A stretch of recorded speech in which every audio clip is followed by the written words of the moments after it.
So I'm a big fan of using AI. Heck, I own a fractional AI management company called Too Many Robots. .wtf. Check it out. But, and it's a big but, I want to tell you that the first thing we tell every single one of our clients when we start working with them: don't use AI to make your work quicker, use AI to make your work better.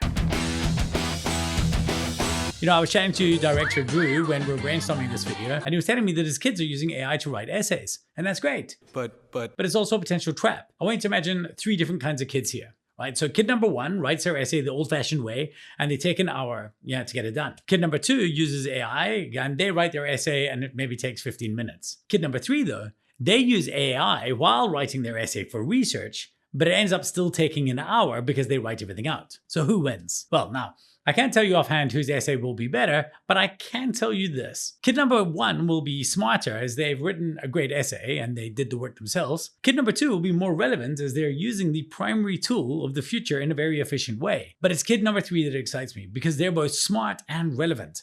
They've used AI to make the quality of the essay that they took the time to write that much more robust. Here's the deal. AI has definitely made things easier. But the winners are not the people that use it to make their lives easier, but the people who use it in order to let them find the new levels of hard. You see, if you only use AI to do things easier, well, it's a very slippery slope to irrelevance, because if you can, so can they. Those days are over. But if you're using AI to do better levels of work in the same time that you were doing it before, well then, my friends, you're off to the relevance races. Now, as my good friend Fred Rode always says, you should never trust a skinny chef. Well, I'm certainly practicing what I preach. I'm obviously using AI extensively to research my new book, Relentless Relevance, but I don't want to just copy paste shit. I want to make sure that I force myself to do the actual work. And that's why I'm writing the entire thing on this.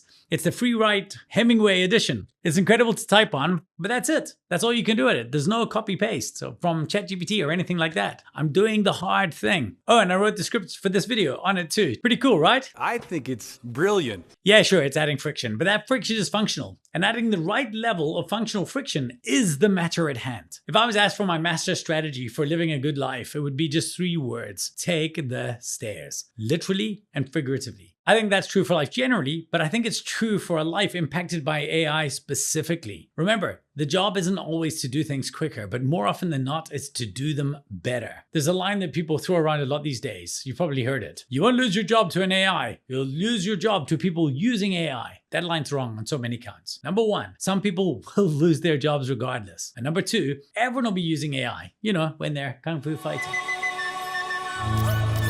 A better version of that line would be this: people that are using AI to make their lives easier will lose their jobs to people that are using AI to allow them to reach new heights of hard. It gave me chills. AI is a scaffolding, and it can get us to new levels.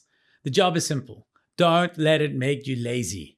Climb higher and climb harder.